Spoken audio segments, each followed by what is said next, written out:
Hi, good morning everyone. I hope आप लोग अच्छे होंगे और आप लोग बहुत अच्छे कर रहे होंगे। So today we will see here most important topics of the day. So आपको पता है कि नाउ डेज बहुत सारे इवेंट रिसर्चर एंड बहुत सारे वर्क फाइंड आउट किए जा रहे हैं। सो आज हम लोग MCQ के फॉर्म में नहीं, कुछ मोस्ट इम्पॉर्टेंट टॉपिक देखेंगे और I will try to explain it and after that we will see some questions. ठीक है, आज मैं टॉपिक को डिस्कस करूंगी और उसके बेसिस पे मैं कुछ क्वेश्चंस आपसे पूछूंगी और मैंने कुछ क्वेश्चंस इसमें ऐड किया है जो जिसका रिप्लाई मैं खुद बताऊंगी। So let's start. आपका जो पहला टॉपिक है ये है earth welcome temporary mini moon 2024। ठीक है, आपका जो पहला टॉपिक है earth welcome temporary mini mini moon 2024। अभी फाइंड आउट किया गया है कि जो एस्ट्रॉयड 2024 PT5 है वो 29 सितंबर से लेके 25 नवंबर तक 2024 तक चलेगा। एंड ये जो है मिनी मून क्यों कहा गया है, क्योंकि earth will have a temporary mate that is known as asteroid 2024 PT5। ठीक है, तो ये जो है परमानेंट नहीं है, ये टेम्परेरी है और ये 29 सितंबर से लेके 25 नवंबर तक चलेगा। 2 महीने के लिए ये चीज़ें होती हैं और इसमें जो क्या होगा, जो एस्ट्रॉयड होंगे वो प्लेनेट के चारों तरफ 2 मंथ्स के लिए परिक्रमा करेंगे और वो ऐसे बिहेव करेंगे जैसे they will look like mini moon, इसीलिए इनको मिनी मून भी कहा गया है और इसको एस्ट्रॉयड 2024 PT5 भी कहा गया है। So it will not be visible to naked eye, इसको हम नेकेड आई से नहीं देख सकेंगे। ठीक है, सो ये रहे आपके सब important related information your asteroid 2024 PT5 जो आपके एग्जाम पॉइंट ऑफ व्यू से बहुत ही इम्पोर्टेंट है। सो आपके जो ये इससे क्वेश्चन जो है ये बन सकते हैं, ये पूछा जा सकता है कि what is the another name of mini moon, mini moon का दूसरा नाम क्या है। ठीक है, सो मिनी मून का दूसरा नाम क्या है, एस्ट्रॉयड 2024 PT5। ठीक है, मिनी मून का दूसरा नाम क्या है, एस्ट्रॉयड 2024 PT5। और आपका जो नेक्स्ट क्वेश्चन है, when asteroid 2024 PT5 will have come in India. ठीक है, सो इसका आंसर जो होगा वो क्या होगा, आपका आंसर जो होगा 29 सितंबर टू 29 नवंबर 2024। ठीक है, ये 29 सितंबर से लेके 25 नवंबर तक इंडिया में ये चीज़ें प्रोसीड होंगी। सो ये आपके एग्जामिनेशन पॉइंट ऑफ व्यू से बहुत ही इम्पोर्टेंट है और मुझे लगा कि इसका नॉलेज आपको होना चाहिए। So that's why I am explaining. You can see here, this is the asteroid 2024 PT5 become a Earth temporary minimum।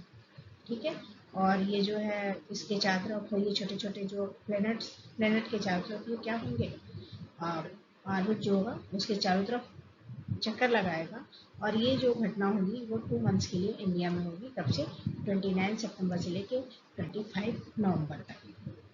ठीक है, सो अभी कुछ दिन के बाद से ये चीज़ें आपको देखने को मिलेगी, लेकिन हम इसको क्या करेंगे, नेकेड आई से नहीं देख पाएंगे। आई होप ये पॉइंट आपका क्लियर होगा। Now moving to the next point. Next point है India set to launch carbon market 2026। India ने एक प्रोजेक्ट लॉन्च किया है जिसमें उसने ये बोला है कि हम 2026 तक अपना एक खुद का कार्बन मार्केट होगा। सो इसमें जो इसके जो मोस्ट इम्पॉर्टेंट बेनिफिट होंगे वो क्या करेगा, जो भी इंडस्ट्री से हार्मफुल इमिशन रेज आउट होते हैं उसको ये रिड्यूस करने में मदद करेगा। So let's see, India is preparing to create a carbon market through the carbon credit trading scheme CCTS के थ्रू ये कार्बन मार्केट लॉन्च होगा और ये 2023 में ही अनाउंस कर दिया गया था। ठीक है, और अभी ये इस पे वर्क किया जा रहा है और ये जो इसका जो डेडलाइन है 2026 है, यानी 2026 में ये पूरा हो जाएगा। ठीक है। इसका जो मोस्ट इम्पॉर्टेंट वर्क है वो क्या है, this plan is design to reduce harmful emission in different industry. जो भी आपकी इंडस्ट्री है, ठीक है, जिससे सामान तैयार किया जाता है, आपको भी पता है कि जितने फूड आइटम हैं या कह लीजिए कि जितने भी इंडस्ट्रियाँ हैं जिसपे वर्क किया, चाहे वो कपड़े की इंडस्ट्री हो या फूड आइटम की इंडस्ट्री हो, ठीक है, जितने उस तो आपको पता है कि उसमें हार्मफुल कार्बन का भी इमिशन होता है। तो उसको जब ये कार्बन मार्केट लॉन्च हो जाएगा तो ये जो कार्बन मार्केट होगा वो उसमें हार्मफुल रेज को रिड्यूस करने में हेल्प करेगा। So under this scheme sector that manage to reduce, ठीक है, इस स्कीम में जो भी सेक्टर्स होंगे, इंडस्ट्री के जितने भी सेक्टर्स होंगे वो भी मैनेज किया जाएगा और उसके जितने हार्मफुल इमिशन होंगे उसको रिड्यूस किया जाएगा। ठीक है। सो ये एक बहुत इंपॉर्टेंट टॉपिक है आपके एग्जाम पॉइंट ऑफ व्यू से। Now moving to the next, जो आपका नेक्स्ट पॉइंट है ग्लोबल बायो इंडिया 2024। ठीक है, ये एक सबमिट है। ठीक है, और आपको पता है कि करंट अफेयर से मोस्ट ऑफ द क्वेश्चन जो होते हैं आपके कॉन्फ्रेंस और सबमिट से होते हैं, जो लेटेस्ट हुए रहते हैं। सो ये जो है the 4th edition of global bio India 2024 recently ख़त्म हुआ है। ये 16 से लेकर 17 तक था। ठीक है, और submit showcasing India strength in biotechnology. ठीक है, इसमें ये देखा गया था कि बहुत सारे कंट्री पार्टिसिपेट भी किए थे, लेकिन इसमें इंडिया का जो स्ट्रेंथ था बायोटेक्नोलॉजी में क्या है उस पर ज़्यादा फोकस किया गया था। और जो इसका मेन थीम था किसका, ग्लोबल बायो इंडिया 2024 का, biotech innovation and bio manufacturing. ठीक है, क्योंकि ये आपका जो टॉपिक है जनरल साइंस से, साइंस एंड टेक्नोलॉजी से रिलेटेड है। ठीक है, तो जो इस पर वर्क किया गया था वो बायोटेक्नोलॉजी बेस्ड था। तो जो इसका जो मेन थीम था biotech innovation and bio manufacturing था।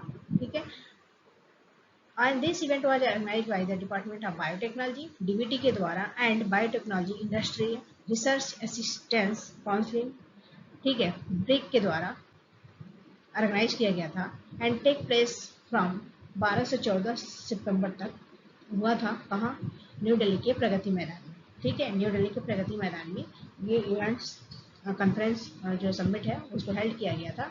कब, 12 से 14 सितंबर को। और जो इसका थीम था biotech innovation and bio manufacturing. ठीक है, और इसको ऑर्गेनाइज किसने किया था, इसको ऑर्गेनाइज करने के लिए डीबीटी एंड BIRC, ठीक है, पार्टिसिपेट किए थे, उन्होंने इसको लॉन्च किया था। ठीक है, सो ये आपका जो क्वेश्चन टॉपिक है ये भी बायोटेक्नोलॉजी से रिलेटेड है and this is very important for all the competitive exam. So I hope ये आपके टॉपिक क्लियर है। Now moving to the next point है 6 finalist short listed for 2024 Booker prize. ठीक है, अभी हाल में ही बुकर प्राइज के लिए 6 फाइनलिस्ट को शॉर्ट लिस्टेड किया गया है। और ये कब किया गया है, 16 सितंबर को। ठीक है, 16 सितंबर को बुकर प्राइज फाइनलिस्ट को शॉर्ट लिस्टेड किया गया है, जिसमें क्या है कि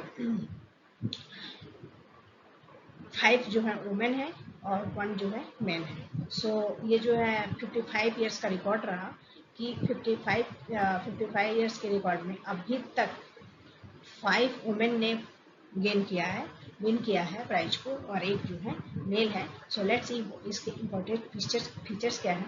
the Booker prize for friction has announced, ठीक है, 6 finalist for 2024 with the short listed reveal on 16 सितंबर 2024 को ही रिवेल्ड किया गया है।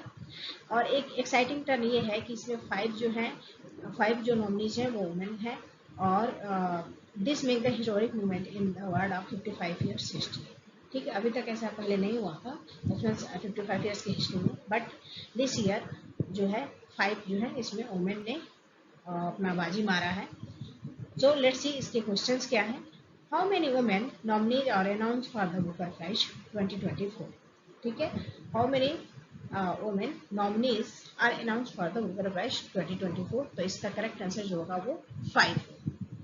ठीक है, सो आई होप ये भी आपके लिए बहुत इंपॉर्टेंट क्वेश्चन है, क्योंकि हर एक कम्पिटिटिव एग्जाम से बुक से रिलेटेड क्वेश्चन होते ही होते हैं। Now moving to the next point, next point जो है टाइफॉन यागी है, ठीक है। टाइफॉन यागी अभी रिसेंटली आया था। सो टाइफॉन यागी जो है बहुत ही एक स्ट्रॉन्ग है, स्ट्रॉन्ग हो गया है पूरे एशिया में। नंबर 1 पे ये टाइफॉन यागी है, और जो सितंबर में हुआ था, क्योंकि इसमें विंड के साथ साथ एयर भी थे और बहुत ही ड्रास्टिक, ठीक है, बहुत ही ड्रास्टिक चेंजेस हुए हैं और बहुत ही नुकसान हुआ है। सो जो इसमें कंट्री जो कंट्री अफेक्टेड हुआ है, ठीक है, वो है Myanmar, Vietnam, Laos and Thailand, ठीक है। ये जो 4 कंट्रीज है ये बहुत ज़्यादा अफेक्टेड हुए हैं, क्योंकि इसमें हवाओं के साथ साथ मतलब विंड के साथ साथ, सॉरी, हैवी, जो ये टाइफॉन आया था तो उस समय हैवी रेनफॉल हो रहे थे, ठीक है, और बहुत ही तेज हवा चल रही थी, जिसकी वजह से leading to flooding and landslide, ठीक है, जिसकी वजह से फ्लडिंग, बाढ़ वगैरह चारों तरफ आ गए थे, लैंडस्लाइडिंग भी हुई थी। And this natural disaster four, ठीक है, और ये नेचुरल डायजेस्टर है, और आप देख सकते हो कि कितना नुकसान हुआ है।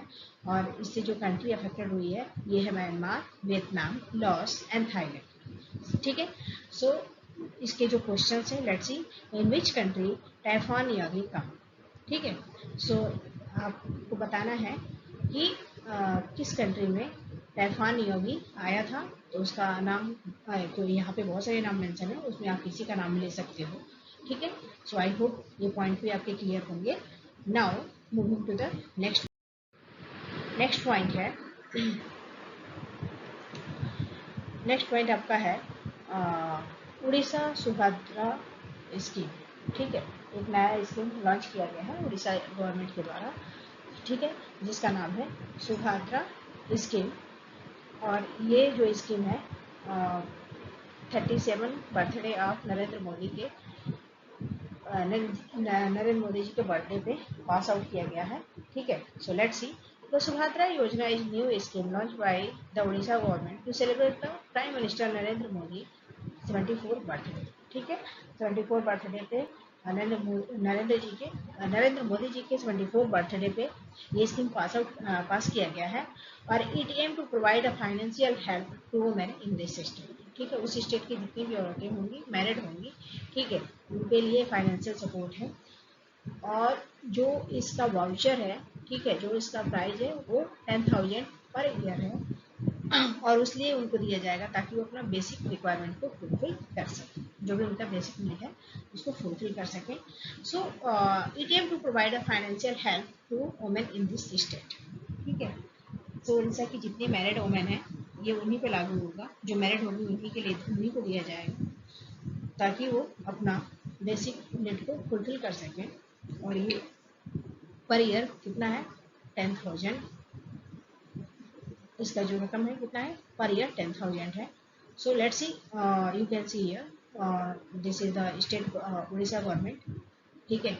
और ये चीज़ें वहाँ पे आपको पता है कि किसी भी स्टेट के लिए कोई स्कीम पास आउट करता है होता है तो कितना ही यूजफुल होता है एंड कितना ही प्लेसफुल होता है, ठीक है, वहाँ के नागरिकों के लिए बहुत ही अच्छा होता है। सो लेट्स सी, इसके क्वेश्चंस क्या है। Which state launch Orissa Subhadra scheme, ठीक है। तो मैंने यहाँ पे एक्सप्लेन किया है, इसके बेसिस पे आप इसका आंसर दे सकते हो।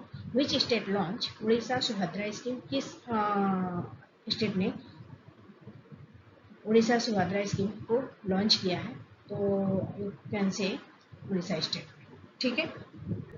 सो आई होप ये पॉइंट आपके लिए आपका क्लियर होगा। Now moving to the next point. So इतने सारे हमने चीज़ें देखा, जैसे typhoon Yagi, asteroid 2024 PT5, mini moon, ठीक है, कार्बन मार्केट, ठीक है, हमने 5-6 पॉइंट को कवर किया है। सो इसके वजह से ग्लोबल बायो समिट 2024, ठीक है, तो उसके बेसिस पे मैंने कुछ क्वेश्चंस यहाँ पे दिए हैं, ठीक है, और आपको इसका आंसर देना है। और प्लीज़ इसके आंसर को आप मेरे कमेंट बॉक्स में भी दे सकते हैं, ठीक है। सो पहला क्वेश्चन है, name the country which is affected by typhoon Yagi. तो हमें बहुत सारे कंट्री थे, जैसे वियतनाम था, लाओस था, ठीक है, म्यांमार था। सो आप किसी भी कंट्री का नाम लिख सकते हो। नेक्स्ट क्वेश्चन है, on which date the Booker prize for fiction has announced, ठीक है, ये भी मैंने वहाँ पे एक्सप्लेन कर दिया किया था। देन आपका नेक्स्ट क्वेश्चन है what was the theme was global bio India 2024 summit, इसका थीम क्या था उसको आपको बताना है। नेक्स्ट क्वेश्चन है what is the deadline year of the India set to launch carbon market, ठीक है, डेडलाइन क्या है कार्बन मार्केट को लॉन्च करने का, ठीक है। नेक्स्ट क्वेश्चन है what is the another name of mini moon, mini moon का दूसरा नाम क्या है, ठीक है। सो आई होप ये चीज़ें आपके लिए बहुत हेल्पफुल रहेगी और you must go through it, ठीक है, and try to give the answer. Thank you very much, thank you everyone, please like, subscribe and share my channel, thank you.